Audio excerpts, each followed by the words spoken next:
هو الحب فأسلم بي الحشا مع الهوى سهل فما اختاره مضمار. Bonjour à tous, très heureux de vous retrouver.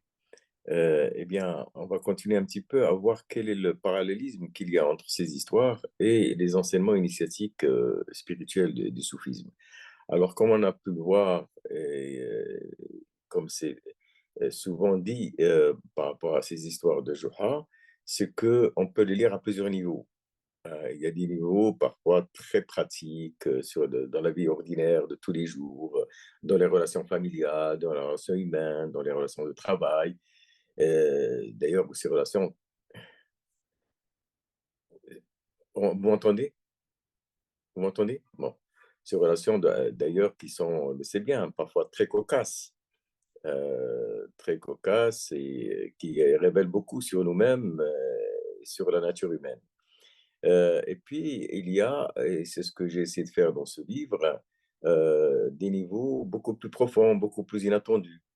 Et on se rend compte finalement que c'est une création, une sorte d'intelligence collective, spirituelle, qui s'est installée un peu dans le temps, dans l'histoire, pour faire passer des messages, effectivement des messages cachés, et qui travaillent en nous. Hein. Les petites graines de ces enseignements-là sont là, et puis, avec le temps, ça nous oriente. Parfois même, c'est cela qu'on a entendu dans notre enfance ou chez quelqu'un que l'on a fréquenté et qui nous a communiqué ces histoires-là, dont, voilà, parfois juste en passant, d'une façon inattendue, eh bien, ça fait son chemin et ça peut jouer un rôle majeur dans les orientations spirituelles qui peuvent être les nôtres. Donc, il y a quelque chose, il y a une sorte d'enseignement caché, effectivement, et si je peux dire, qui est sous forme de graines qui peuvent germer dans nos esprits. Alors, si vous voulez, donc, on a un petit peu parlé hier, pardon, la dernière fois, de la relation qu'il pouvait y avoir entre cette figure humoristique de Juha et certaines figures propres au soufisme, comme le Majdoub, les ravis, hein, ceux qui sont attirés hors d'eux-mêmes, dont l'esprit est attiré vers la présence divine et dont on dit que finalement ils sont intérieurement avec Dieu et extérieurement en quelque sorte dans une sorte de stupéfaction, hein, de perplexité perpétuelle. Il y a aussi les malamis ou les malamatis dont on a aussi parlé, qui sont aussi une figure historique. C'était aussi un mouvement soufi qui a existé de Hamdul Qassar au tout début voilà, du soufisme vers le 8e siècle. Et Hamdul Qassar était quelqu'un qui agissait de telle sorte à attirer par son comportement, par ses paroles, par son ignorance affichée, par sa bêtise affichée, une sorte de désapprobation des autres, ce qui fait qu'il s'en libère d'une certaine manière, il se libère du jugement des autres, parce que ce qu'il a à faire est ailleurs, n'est-ce pas? Et de ce point de vue-là, il y a quelque chose de très intéressant, voilà, qui s'est développé un peu dans le soufisme. Alors, à part que ça puisse être dans un courant historique, spirituel bien précis, ça peut être simplement dans l'approche qui est celle propre à quelqu'un qui est dans l'itinérance, dans le cheminement intérieur de la connaissance de soi et qui, à un certain moment, comprend qu'il faut qu'il se défasse de la pression du jugement des autres, n'est-ce pas, qui s'en libèrent pour mieux pouvoir exister uniquement sous le regard de Dieu, d'une certaine manière. Voilà, c'est sous le regard de Dieu seul. Comme le disait Sidi Abdelrahman al-Majdoub, puisqu'il est surnommé al-Majdoub, qui était un soufi Majdoub précisément, il disait Rib sindri fandro, j'ai fait disparaître mon regard dans le sien, وفنيت عن كل فاني, et j'ai été noyé, et j'ai été en quelque sorte occulté de toute chose éphémère, j'ai bien vu حققت بركة غيره ومشيت في حالي هاني. J'ai regardé et je ne trouvais qu'il n'y avait que lui, cette présence de l'être divin. Et m'en suis allé serein, libéré, libre. Parce que finalement, la connaissance spirituelle, c'est ce qui libère. Voilà, nous sommes dans ce monde comme dans une cage, comme dans une prison, comme dans une sorte de tombe, la tombe de l'âme, n'est-ce pas? Nous sommes emprisonnés et tout cheminement spirituel, toute œuvre spirituelle consiste à se libérer de ce qui nous conditionne, de ce qui nous attache, de ce qui attache notre esprit et qui l'empêche d'aller en toute liberté dans cette proximité divine. Quand on dit la proximité divine, c'est la proximité du réel, de la réalité, de l'ultime réalité, de l'ultime être, de l'ultime sens finalement de l'être. Alors si vous voulez, donc comme peut-être certains d'entre vous le pressentent déjà, il y a dans cette réflexion-là une affinité très grande entre des grandes pensées philosophiques, on pourrait presque dire un petit peu sous la forme un peu de là aussi d'une certaine forme humoristique, mais qui n'en est pas moins réelle. Il y a Platon, il y a Plotin et puis Juha, n'est-ce pas? Hein, et on peut parler d'un petit peu d'une évolution ininterrompue entre des pensées des grands philosophes tels que Platon, et je vais vous dire pourquoi d'ailleurs Platon, pourquoi Plotin, et puis pourquoi évidemment Juha se maintient dans cette filiation de l'esprit et de la pensée spirituelle qui est évidemment très puissante. Alors, je vous disais à l'instant que l'esprit est comme emprisonné, n'est-ce pas? Il est un peu comme emprisonné, et c'est exactement ce dont parle Platon lorsqu'il parle de l'allégorie de la caverne. Je ne sais pas si euh, euh, vous voyez un peu de quoi il s'agit, c'est dans le livre de la République de Platon. L'allégorie de la caverne, eh bien, c'est exactement ce dont il s'agit, c'est-à-dire que l'esprit humain est comme s'il était enfermé dans une caverne et qu'il ne voyait que l'ombre projetée des choses, n'est-ce pas? L'ombre projetée des choses. Il ne voit pas la réalité des choses. Le monde sensible dans lequel nous nous trouvons, eh bien, c'est simplement l'ombre de réalité qui sont d'un autre ordre. Et il y a comme un feu derrière, et ce feu projette des images d'objets qui passent entre le feu et la paroi de la caverne. Et donc, nous voyons, notre esprit ordinaire humain voit des choses, mais il ne voit que l'ombre de la réalité. Ça, c'est vraiment la pensée platonicienne dans toute sa profondeur. Et bien sûr, Platon était autre chose qu'un philosophe spéculatif. C'est quelqu'un qui était dans l'ordre de la contemplation. Il connaissait tout cela par une connaissance spirituelle directe.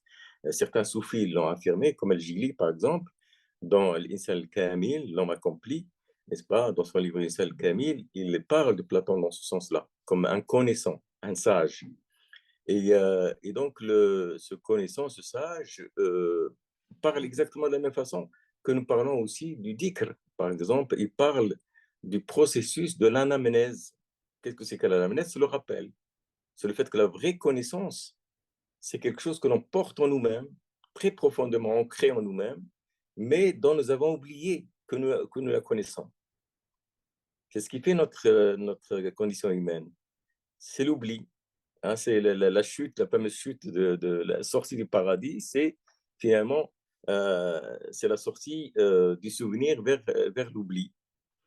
Et donc, ça, c'est quelque chose d'important. Donc, l'anamnèse, c'est précisément le processus par lequel on amène cette connaissance qui est en nous, on l'amène à venir à notre conscience ordinaire.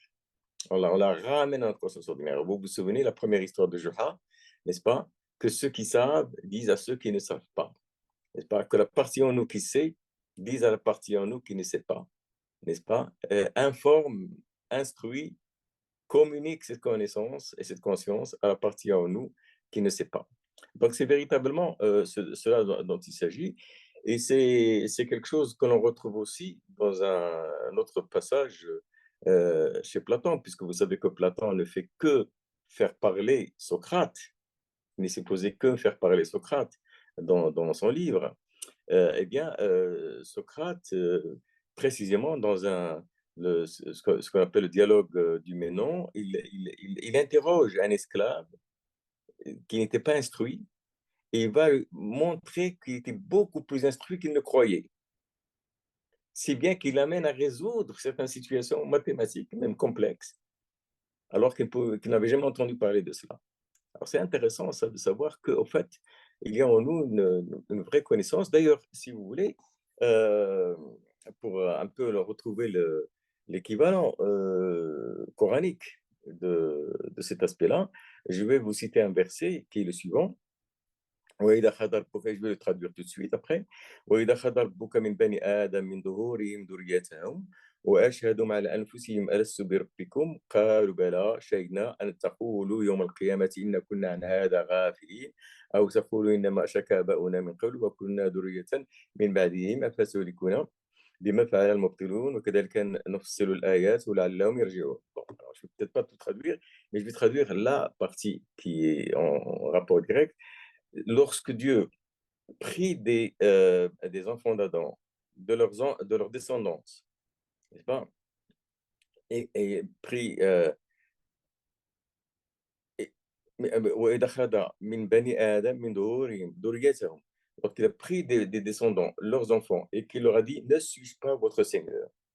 قالوا بلى. Il leur dit: Certes, certes oui, بلى, certes oui, شهدنا. Shahidna. Donc, Bala Shahidna. Alastu. D'ailleurs, c'est chez les soufis, on retrouve, on résume cette partie-là, on dit la partie Alastu. Alastu, ne suis-je pas votre Seigneur? Et qu'est-ce que cela veut dire? Ben, ça veut dire que chacun d'entre nous a déjà contemplé Dieu dans la prééternité, avant même sa naissance. Hein, quand nous étions encore des âmes, pas encore venus dans la présence de ce monde. N'est-ce pas? Pas encore rentré dans la caverne de Platon, n'est-ce pas? Nous sommes dans notre esprit, dans notre réalité, nous avons en nous imprimé cette contemplation divine. Nous l'avons vu, nous l'avons certifié. Donc cette contemplation divine, ben, c'est le plus haut degré de la connaissance. Il n'y a pas une connaissance plus grande que celle-ci, puisque nous contemplons directement la vérité, le réel, Dieu, n'est-ce pas? Et ça, nous le portons en nous-mêmes. Ben, ça, c'est quelque chose évidemment de fondamental. D'ailleurs, c'est pour cela que la foi ne se démontre pas. Parce qu'il ne s'agit pas de démontrer, il s'agit de se rappeler. Il s'agit de se réorienter vers, n'est-ce pas? Vers quelque chose que l'on porte en nous-mêmes. Et c'est en cela où, évidemment, on rejoint cette idée de la réalité de cette connaissance que l'on porte en nous-mêmes, mais que nous avons oublié et que le travail, la spiritualité, la prière, tout ce que nous faisons anime, nourrit cet désir de nous reconnecter avec le réel. Alors, donc c'est cela qui fait la différence, évidemment, comme vous l'avez bien compris, entre la notion qu'on retrouve d'ailleurs dans le soufisme en arabe, l'ilm ou al-ma'rifa. L'ilm ou al-ma'rifa, le savoir et la connaissance. La connaissance a un rapport avec le vécu, avec la sagesse, avec cette conscience, cette illumination qui nous vient de cette conscience qui grandit, n'est-ce pas, avec le dhikr, avec la pratique. Et le savoir, on peut avoir un savoir, mais il peut être en complète contradiction avec une sagesse, n'est-ce pas? Dans certaines estampes ou certaines frises, j'ai vu ça parfois dans des églises médiévales en France. On montre les savants médiévaux avec des grands chapeaux qui leur cachent les yeux, n'est-ce pas? Il y a comme une espèce là aussi de note humoristique pour montrer que le pseudo-savoir peut nous voiler de la réalité, n'est-ce pas? Peut nous voiler de la réalité. Et c'est ce que nous disions la dernière fois, lorsqu'on disait que Rabbi al-Adawiya disait que les gens les plus voilés de Dieu sont ceux les scientifiques par leur science, les ascètes par leur ascèse, les dévots par leur dévotion, et ainsi de suite, n'est-ce pas? Donc c'est intéressant parce que le savoir peut être en quelque sorte détaché, désarticulé d'une connaissance réelle. Alors bon, il y a une histoire qui peut paraître, toutes les histoires d'ailleurs de Johannes Budin paraissent souvent absurdes et on se dit, mais qu'est-ce que c'est que ces histoires-là? Mais lorsque, par exemple, il est avec des amis et qu'il est dans l'enthousiasme du moment et de l'allégresse qu'il partage, il leur dit, bah, écoutez, je vous invite tous à la maison. Nous allons tous déjeuner à la maison. Et donc, il y a une vingtaine de personnes qui se lèvent d'un coup. Joachim les invite enfin à la maison, c'est formidable. Et au fur et à mesure qu'il avance, il commence à réaliser qu'il a fait une grosse bourde et qu'il allait évidemment se faire gronder par sa femme qui avait absolument rien prévu. Et donc, il se met à courir de plus en plus. Et puis, il tourne, il court vraiment très, très vite. Et on rentre à la maison. Il dit à sa femme, attention, ils vont venir, je me suis emporté, j'ai fait une bêtise, mais tu leur dis que je ne suis pas là. Bon, ben, donc ils arrivent tous ensemble et ils frappent à la porte, sa femme ouvre, oui, qu'est-ce que c'est? Jahra nous a invités, moi Jahra, il n'est pas là, mais si, il est là. Donc ils se mettent à discuter pendant tout un temps. Il y a une discussion qui n'en finit pas. Elle lui dit, mais je vous assure, il n'est pas rentré. Il me dit, mais c'est pas possible, on est passé par la même rue, on était derrière, il n'a pas pu aller autre part. Et puis finalement, excédé, Jahra vient, il leur dit, mais Bondizio, j'aurais pu aussi sortir par la porte de derrière, n'est-ce pas? Il essaye de le, euh, tout en voulant montrer qu'il n'était pas là, n'est-ce pas? Il dit exactement le contraire, n'est-ce pas?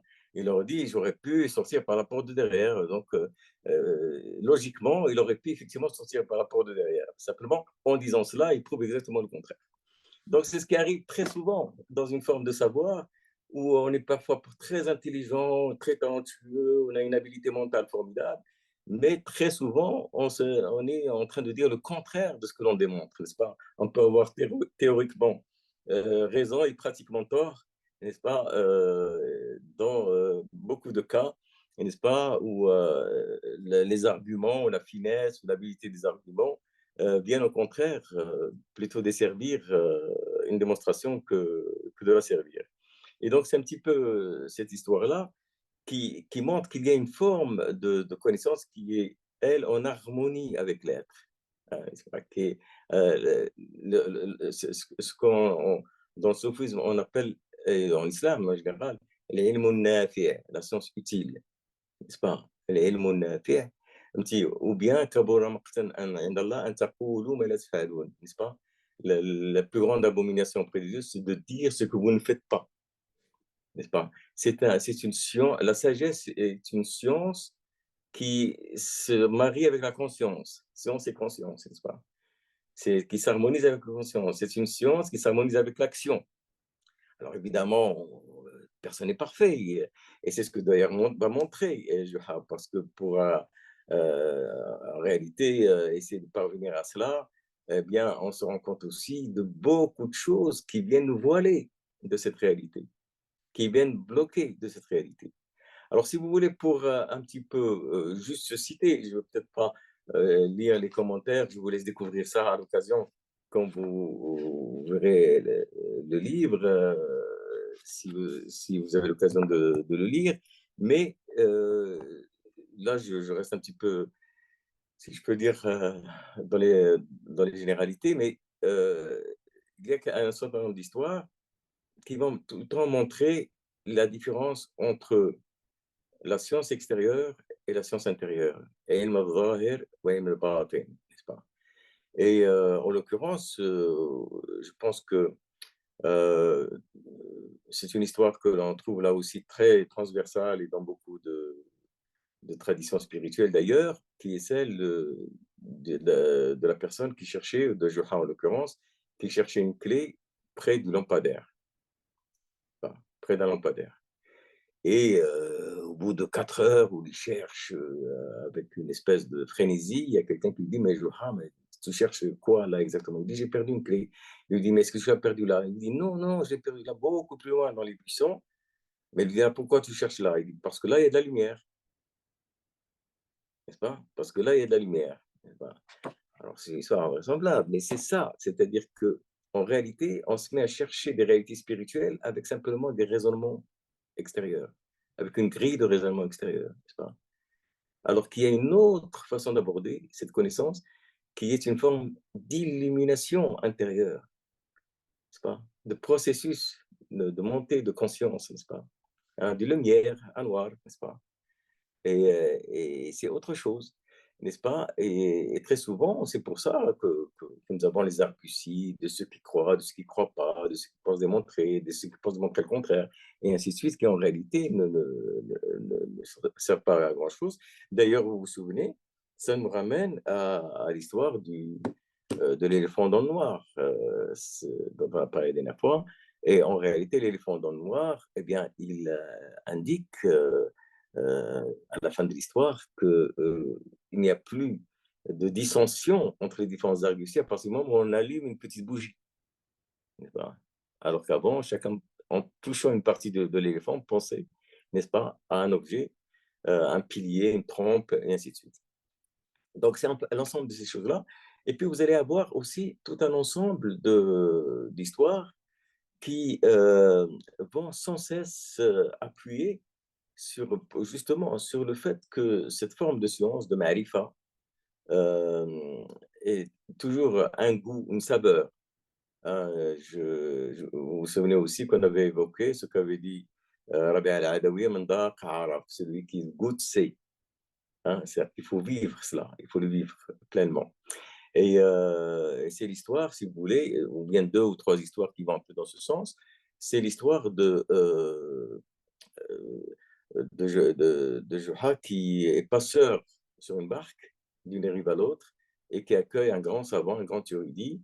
Et ils sont en train de passer d'une rive à l'autre. Et le grand savant lui dit: «Mon garçon, est-ce que tu as fait dans ta vie un peu de grammaire?» Il lui dit: «Non». Il dit: «Oh, mon pauvre, la moitié de ta vie est perdue». Et puis il continue comme ça, et puis il dit: «Mais mon garçon, est-ce que tu as fait un peu de philosophie?» Il dit: «Non, non, non». Mais il dit: «Mon pauvre, la moitié de ta vie est perdue, n'est-ce pas?» Et il continue comme ça pendant un certain temps, et puis au bout d'un moment, Juha voit un trou dans la barque, n'est-ce pas? Et la barque, il prend l'eau, et puis dans l'urgence, il se tourne vers l'érudit, il lui dit: «Maître, est-ce que vous savez nager?» Il lui dit: «Non, mon garçon, je ne sais pas du tout nager». Il dit: «Oh, mon pauvre, toute ta vie est perdue, n'est-ce pas? Toute ta vie est perdue». Et ben, c'est cela. Nager, c'est encore une fois la nage de l'esprit, n'est-ce pas? Combien de fois on rencontre des gens les plus simples qui, dans leur sagesse, sont beaucoup plus intéressants que les gens qui ont l'air d'en savoir beaucoup, n'est-ce pas? Qui vivent peut-être d'une façon beaucoup plus en paix avec eux-mêmes. Ils ont une forme de connaissance, n'est-ce pas? C'est ça nager, n'est-ce pas? C'est la natation de l'esprit, n'est-ce pas? C'est l'esprit qui surnage, qui arrive à passer, à itinérer, à trouver son chemin, suluk, n'est-ce pas? Et ça, c'est quelque chose de, évidemment, de très précieux. Alors que nous avons tous en mémoire une grand-mère, un grand-père, un oncle, une tante qui nous a frappés par cet état d'esprit. Hein, parce que, alors que nous, on pouvait, c'est un peu comme dans la chanson, je ne sais plus très bien comment. Let It Be, n'est-ce pas? Des Beatles, un peu Let It Be, n'est-ce pas? C'était, je crois, une tante, n'est-ce pas? Ça, il vient le raconter chaque fois des émotions, des moments de tristesse, de stress. Elle lui dit Let It Be, n'est-ce pas? Laisse être, n'est-ce pas? N'est-ce pas? Apprends à nager, apprends à nager, n'est-ce pas? Hein. D'ailleurs, c'est exactement cette histoire-là que dit quelqu'un quand un disciple qui est venu voir Moulay Abid Tarqawi et qui lui dit qu'il était pris par toutes sortes de doutes, par toutes sortes de questionnements. Il lui dit: «Détends ton esprit et apprends à nager». C'est pas? Détends ton esprit et apprends à nager. Donc, il y a toujours cet esprit-là qui est là. Et c'est très intéressant de voir ces accointances assez étonnante d'ailleurs, ces accointances qu'il y a entre des petites histoires comme ça. Alors évidemment, on ne va pas aux enfants ou bien ou même dans la vie ordinaire raconter tout le temps des histoires sur le soufisme, mais là, c'est des histoires de tous les jours, n'est-ce pas? Et d'un seul coup, ça va faire son chemin. Alors, on retrouve chez Nasruddin quelque chose un peu d'asiatique, avec une saveur asiatique, de celui qui est venu porter à Juha ou à Nasruddin, en l'occurrence, il est venu lui porter un canard. N'est-ce pas? Quelqu'un de la campagne, il est venu lui porter un canard. Et donc, le lendemain, il y a quelqu'un qui arrive, il lui dit, je suis, donc ils l'ont prêté, ils l'ont mangé ensemble, et le lendemain, quelqu'un qui arrive, il lui dit, je suis le cousin de celui qui t'a porté le canard. Donc, ils se mettent ensemble, je prends ce qu'il peut, ce qui reste, il apprête comme il peut, n'est-ce pas? Et puis, le surlendemain, il y a encore une troisième personne qui dit, je suis le cousin de celui qui t'a porté le canard. Donc, je apprends, au bout d'un moment, il dit, je suis le cousin de celui qui t'a porté le canard, et je rapporte à table une grande bassine d'eau chaude. Il lui dit, voilà, mange. Il dit, mais il n'y a rien à manger là-dedans. Ben, il lui dit, non, non, c'est le bouillon, du bouillon, n'est-ce pas? Du cousin qui avait apporté le canard, n'est-ce pas, du lointain cousin qui avait apporté le canard. Alors, évidemment, là aussi, ça nous fait rire parce que c'est une situation très cocasse, mais en réalité, c'est quoi? C'est-à-dire que c'est une science qui a perdu sa saveur. C'est la copie de la copie de la copie d'une pensée, n'est-ce pas? Qui n'est plus en connexion avec sa réalité première, avec sa saveur réelle, initiale, n'est-ce pas? Et voilà. Donc, d'ailleurs, la preuve, c'est qu'on parlait de Platon tout à l'heure. On parlait de Platon tout à l'heure. Mais qu'est-ce qu'on enseigne? On enseigne le bouillon, de la pensée de Platon aujourd'hui dans les écoles, n'est-ce pas? On ne fait pas comprendre à quel point ce dont parlait Platon, ce sont des choses vécues. Ce sont des choses qui sont en rapport avec la sagesse. Alors on dit les intelligibles, tout ça, c'est comme si c'était abstrait. Platon, c'est l'abstraction. Non, c'est pas l'abstraction. C'est quelque chose qui est d'un autre, d'une forme de connaissance que l'on porte en nous-mêmes, n'est-ce pas? Et que l'on doit, par différentes voies, rendre présente à nos esprits. D'ailleurs, les grands textes littéraires, parfois les grandes histoires, les grandes fresques, les grands romans humains vont aussi jouer ce rôle un peu de, de piqûre de rappel, n'est-ce pas? Souvent, il y a quelque chose. Ça rentre en résonance. Si on aime ce type les grandes œuvres aussi de peinture, enfin, de l'art d'une manière générale, quand il a atteint toute sa réalité, il atteint au sacré.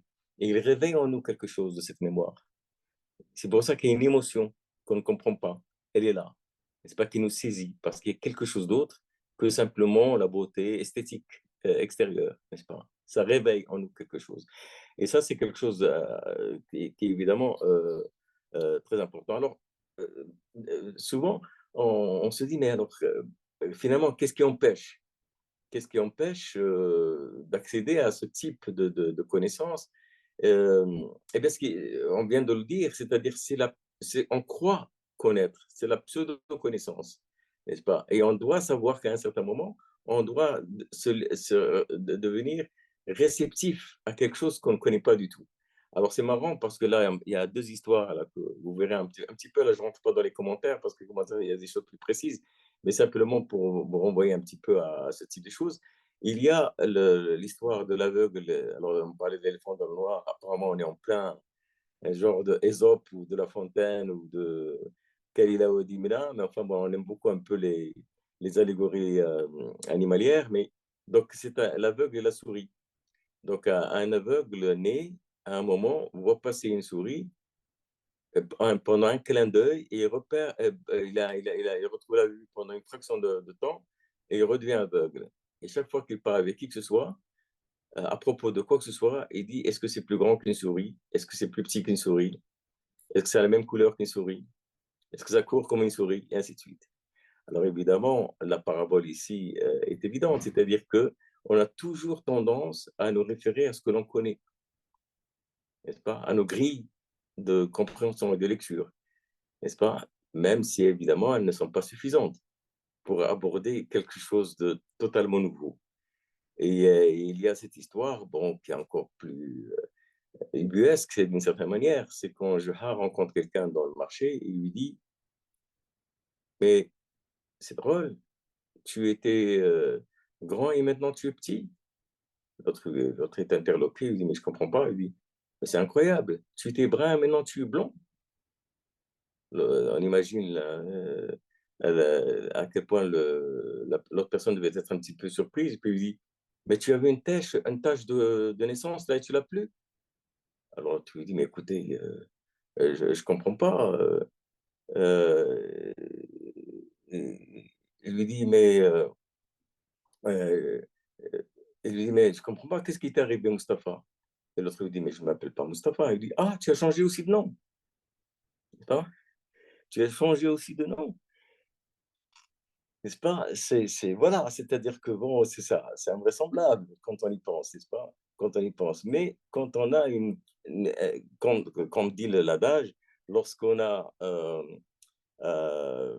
lorsqu'on a, lorsqu'on a un marteau dans la tête, on voit des clous partout, n'est-ce pas? Lorsqu'on a un marteau dans la tête, on voit des clous partout, n'est-ce pas? Et on est un petit peu comme ça, c'est-à-dire que l'esprit humain est fait de telle manière que il a des grilles et qu'il va tout ramener à ce qu'il connaît déjà ou ce qu'il pense connaître déjà.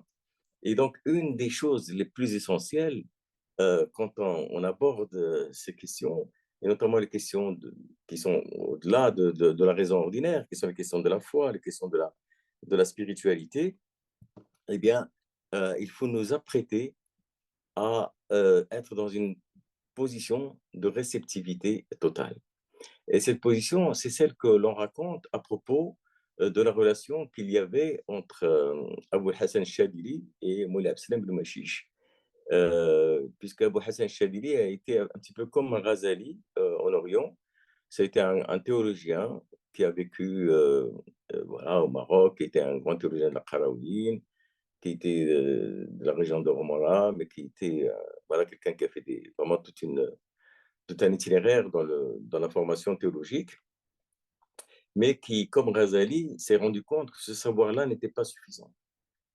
Il n'était pas, c'est pas le ilm al-yaqin, c'était un savoir qui était une béquille, mais qui ne correspondait pas au degré de nourriture et de certitude qu'il a recherché lui-même dans sa quête de spiritualité.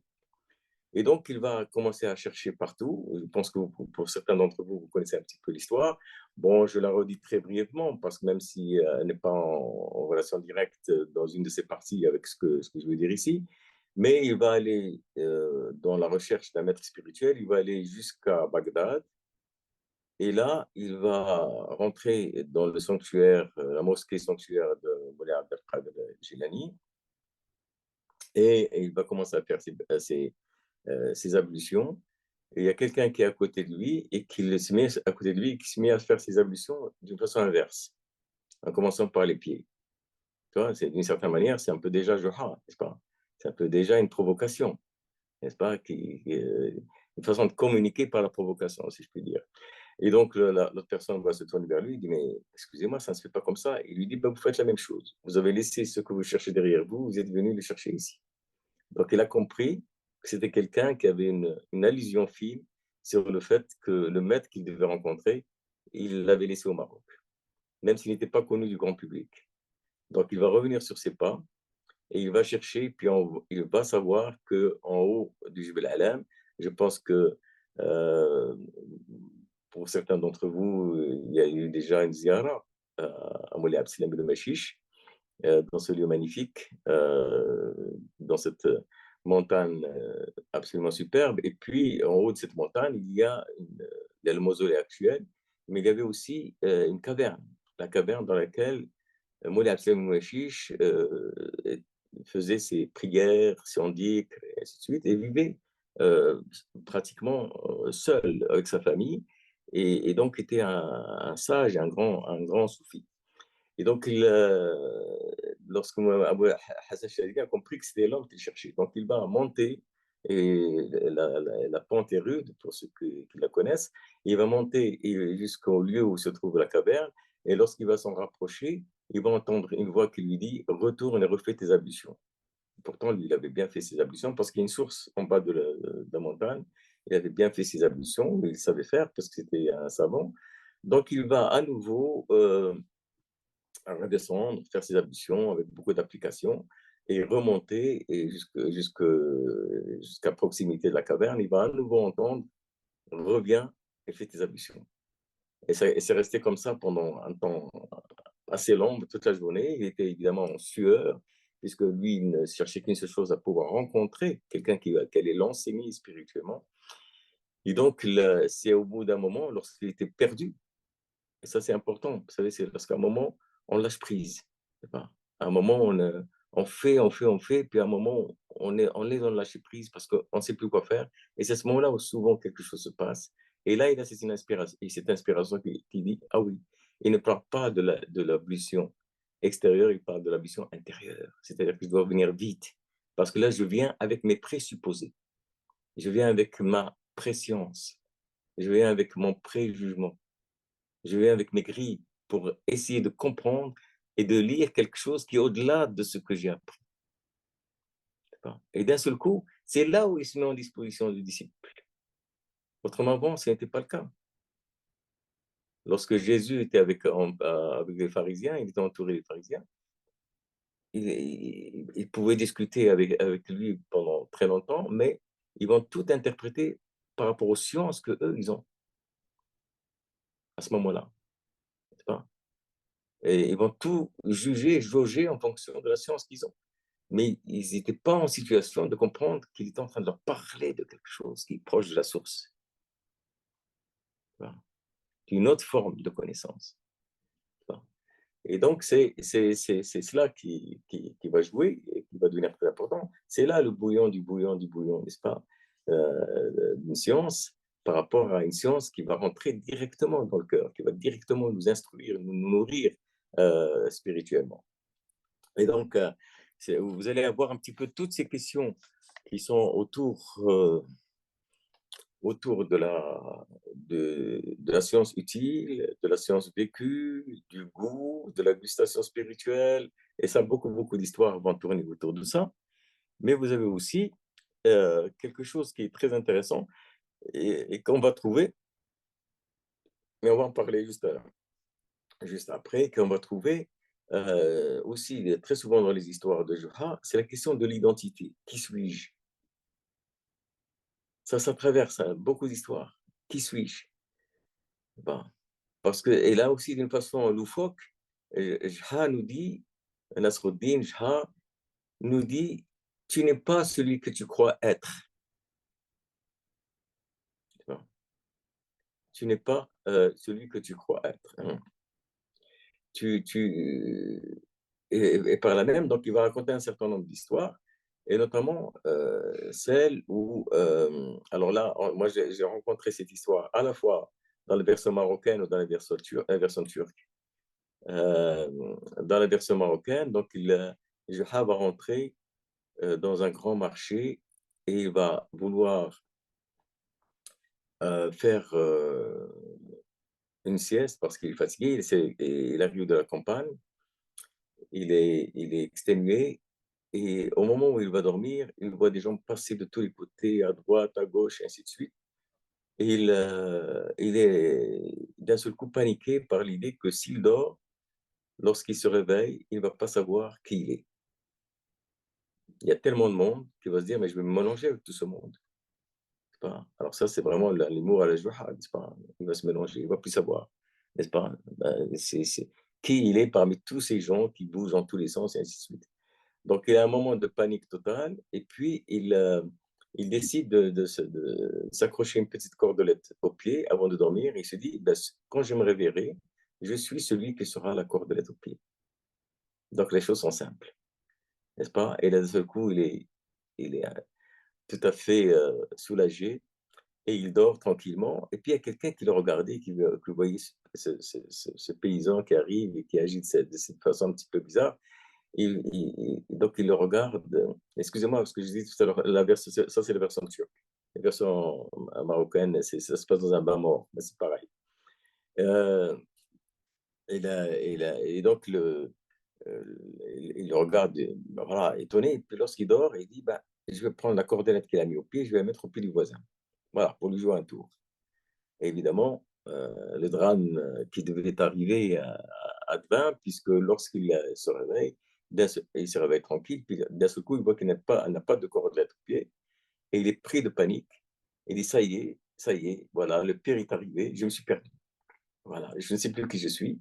Et puis d'un seul coup, il voit la cordelette dans le pied du voisin, et puis il se tourne vers le voisin, il le secoue, n'est-ce pas, avec une grande appréhension. Il lui dit, mais si toi tu es moi, qui suis-je? N'est-ce pas? Qui suis-je?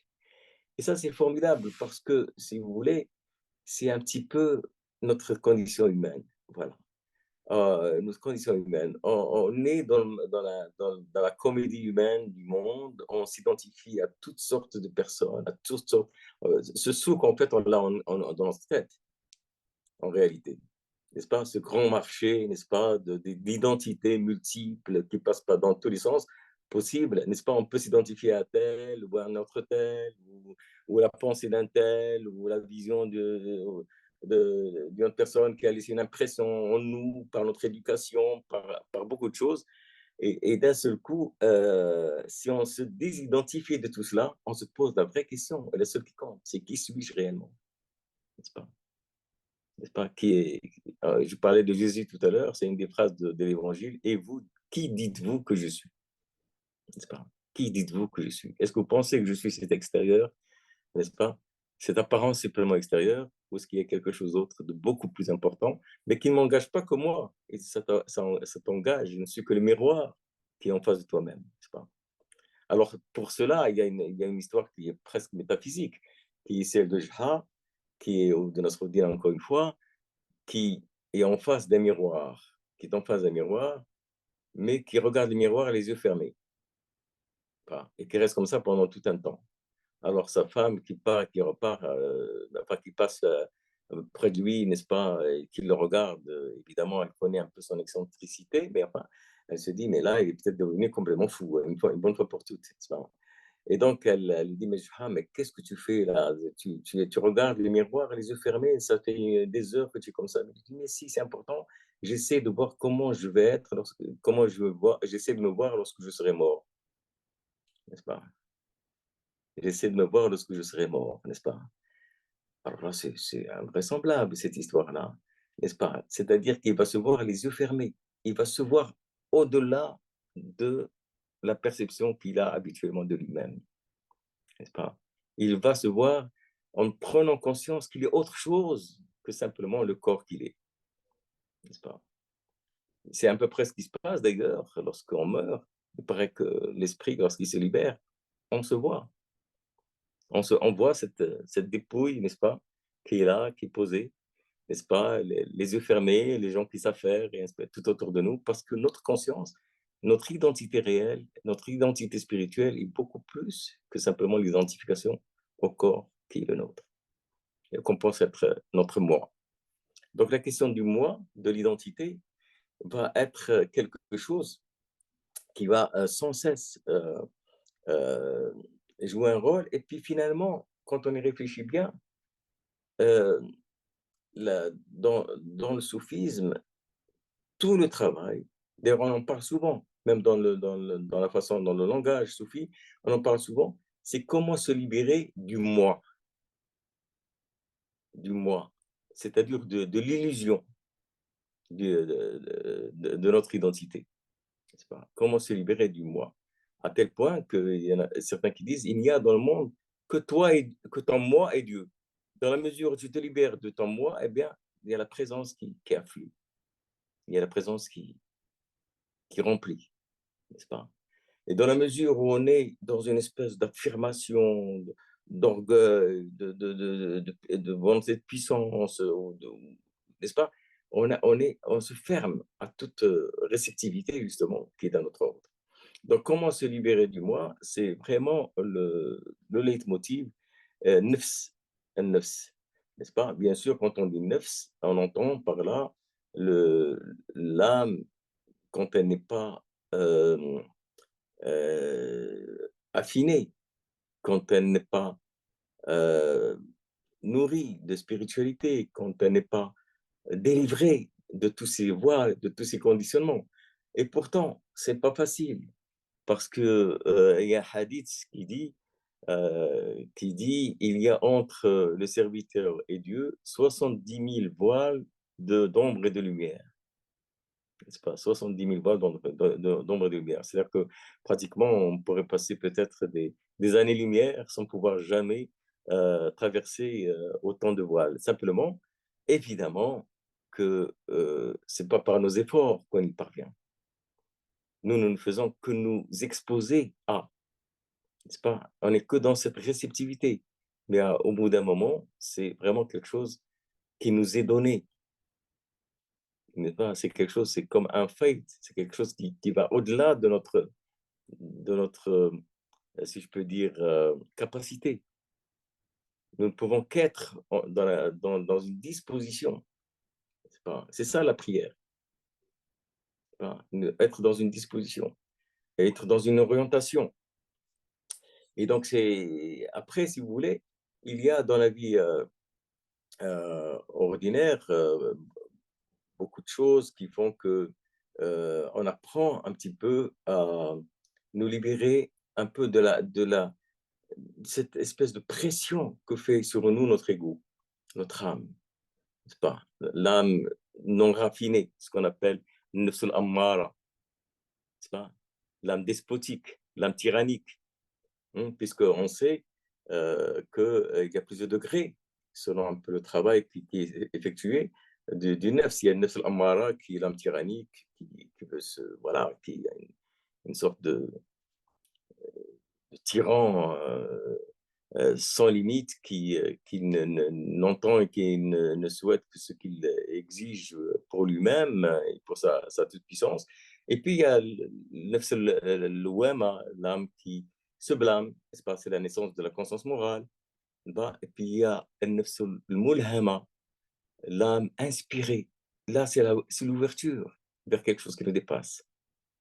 Voilà, on a une percée dans cette bulle du moi, dans cette cage du moi, dans laquelle on se trouve, vers une lumière différente, vers une compréhension différente. N'est-ce pas? C'est le mulhama.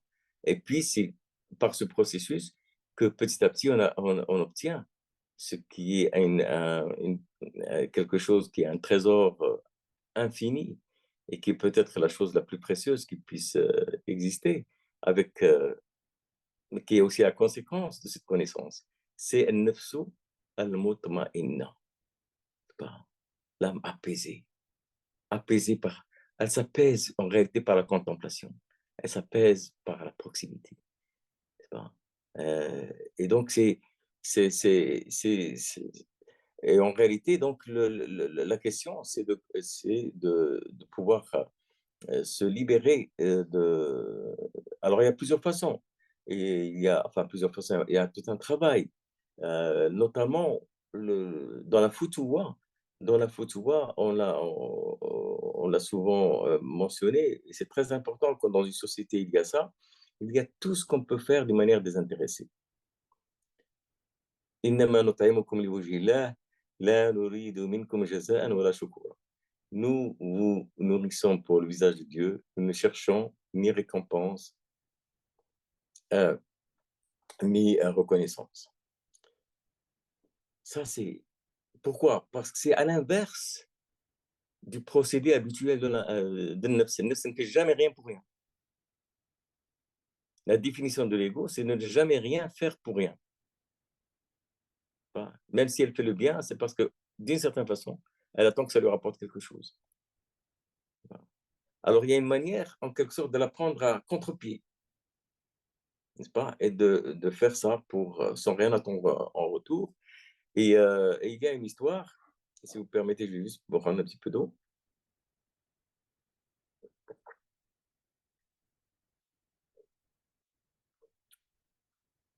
Toujours aussi loufoque de Joha, et que vous connaissez peut-être, qui est celle où il va avec des habits très modestes, il rentre dans un bain-mort, et les masseurs et les préposés au bain-mort l'accueillent avec beaucoup de négligence, n'est-ce pas? Il est à peine accueilli, et on ne fait pas attention à lui, on le masse, on pense à autre chose, et pas ainsi de suite. Bon, bref, il ressort de là dans un état piteux, et donc il revient chez lui, et là, et en partant, il donne un pourboire royal. Alors, ça, c'est la surprise générale, quoi. Mais comment ça se fait? Mais c'est pas possible. Donc, il revient la fois d'après, mais il revient dans des habits magnifiques, pas des habits de seigneur. Donc, alors, comme on le reconnaît, on se jette sur lui. Alors, là, évidemment, il a un traitement absolument exceptionnel. On ne passerait, il n'y a rien qu'on ne lui mette pas à disposition. Il n'y a aucun soin des plus sophistiqués qu'on ne lui offre. Et donc, il reste très longtemps, et ainsi de suite. Et en partant, il donne une pièce de cuivre.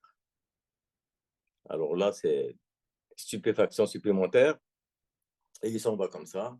Et puis, on le rattrape. Il dit, mais écoutez, excusez-moi, mais comment ça se fait? La dernière fois, on t'a quasiment maltraité. Et tu nous as donné un pouvoir formidable. Et là, maintenant, on s'est occupé de toi de manière magnifique. Et puis, on reçoit un pouvoir comme ça. Il dit, mais oui, mais c'est normal. Parce que la dernière fois, c'était pour cette fois. Et cette fois, c'était pour la dernière fois. C'est pas Hein? Voilà, c'est-à-dire qu'il casse le système simplement de la rentabilité, de la comptabilité, n'est-ce pas? De faire les choses uniquement pour obtenir ceci ou cela, n'est-ce pas? N'est-ce pas? C'est un état d'esprit, c'est une culture. On oublie que alors évidemment, on parle beaucoup évidemment de tout ce qu'apporte notre capacité à traiter les choses avec une logique matérielle, avec tout ça. Personne n'enlève cela à cette capacité qu'ont les humains de pouvoir utiliser, ils le font d'ailleurs très bien, les usages de ce qu'il faut pour s'enrichir sur un certain plan économique, matériel. Mais on oublie simplement qu'il y a d'autres plans encore qui sont immatériels. Il y a d'autres formes de richesse. Il y a d'autres formes de façon d'être et qui sont d'une richesse fondamentale parce qu'elles nous touchent, nous, humainement, au plus profond. Voilà. Elles enrichissent notre vie, notre humanité. Et ça, c'est une richesse invisible. Alors, comment rendre visible l'invisible? C'est ça. C'est pour cela qu'il y a toute cette provocation, qu'il y a tout cet enseignement, qu'il y a toute cette façon de nous prendre à contre-pied. Parce que tout cela, d'une certaine manière, je apprends notre ego à contre-pied. Et d'ailleurs, il y a quelque chose qui est très intéressant, c'est que souvent, il prend à contre-pied aussi l'imam du village, n'est-ce pas? Pourquoi? Parce que souvent, il y a une interprétation de la religion qui est faite non pas avec cette dimension de l'esprit, mais parfois avec cette dimension de l'ego, tout simplement. Hein, où tout est interprété dans la grille de l'ego, y compris quand il s'agit des choses religieuses, n'est-ce pas? Voilà. Par exemple, et d'ailleurs, c'est contraire à l'esprit profond de la religion, mais ça, parfois, on ne le sait pas. N'est-ce pas? Quand on te dit, bah, écoutez, c'est comme on fait de la comptabilité, par exemple, tu fais telle chose, tu vas avoir telle récompense, et ainsi de suite. Donc, tu fais tes calculs d'une certaine manière, n'est-ce pas? Mais ça, c'est un peu l'enfance de l'esprit, c'est le côté immature de l'esprit. Mais quand, évidemment, on acquiert un certain niveau, ben, on fait les choses liogil, on fait les choses pour Dieu et pour Dieu seul, n'est-ce pas? Et ça, évidemment, ça apporte une capacité de libération qui est considérable. Alors, c'est ce que dit, par exemple, on peut mettre en parallèle un petit peu toutes ces histoires de Joha. Bon, je ne vais pas le faire aujourd'hui, puisque ça peut être aussi le sujet de quelque chose qu'on peut travailler plus tard. Mais c'est avec, par exemple, des manuels du soufisme tels que les hikam, les manuels de sagesse, n'est-ce pas? Et ces manuels de sagesse, en l'occurrence, il y en a un qui est vraiment très intéressant et dont il a été fait le commentaire par plusieurs soufis et dont le commentaire le plus connu est fait par Ibn Ajiba, qui est un Marocain. Ibn Ajiba, qui est un soufi du 18e, 19e siècle, début du 19e siècle, euh, qui était d'ailleurs disciple de Moulay de Moulay Arabi Tarqawi que je citais tout à l'heure, et qui s'appelle Al-Hikam. Alors, le Hikam, c'est le livre de Ibn Ata'illah, Skandari du 14e siècle, qui s'appelle Les Sapiens, Al-Hikam, Les Sapiens. Et le Hikam, alors, par exemple, la première, elle est un peu énigmatique d'une certaine manière, mais elle nous rappelle que dans la relation avec Dieu, on n'est pas dans une relation de comptabilité. Il y a autre chose il y a autre chose qui se met en jeu. Et il dit, من علامة الاعتماد على العمل نقصان الرجاء عند وجود الزلال. Ah, qu'est-ce que ça veut dire? C'est pas la plus simple. Bon, je vous en dirai d'autres, peut-être qui sont plus évidentes. Mais le signe comme quoi tu comptes sur tes œuvres, c'est que tu perds espoir dès que tu fais un faux pas.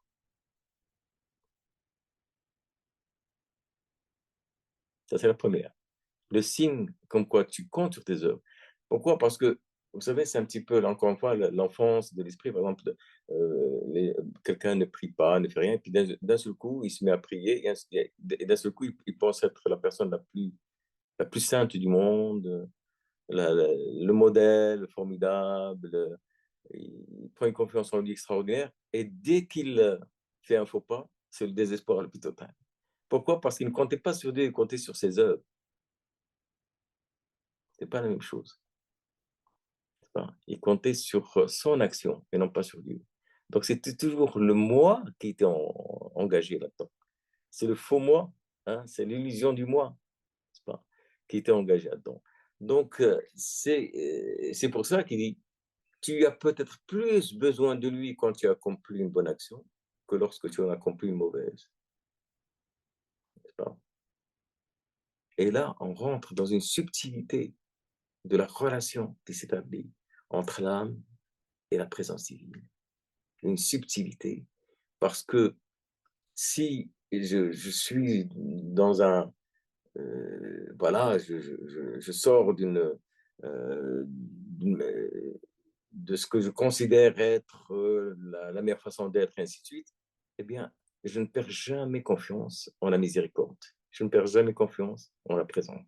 Je ne perds jamais confiance parce que c'est cela qui nourrit ma relation et n'aime pas ce que je peux m'attribuer à moi-même en pensant pouvoir compter dessus.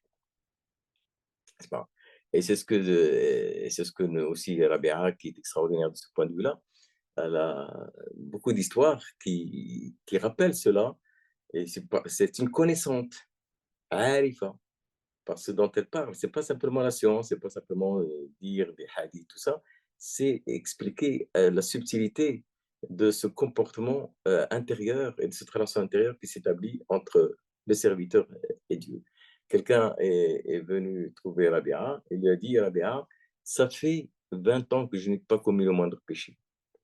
Il lui a dit, mon garçon, ça fait 20 ans que tu ne fais que ça, mais tu t'en rends pas compte. N'est-ce pas? Alors il était un peu surpris parce qu'il pensait plutôt recevoir une sorte de reconnaissance.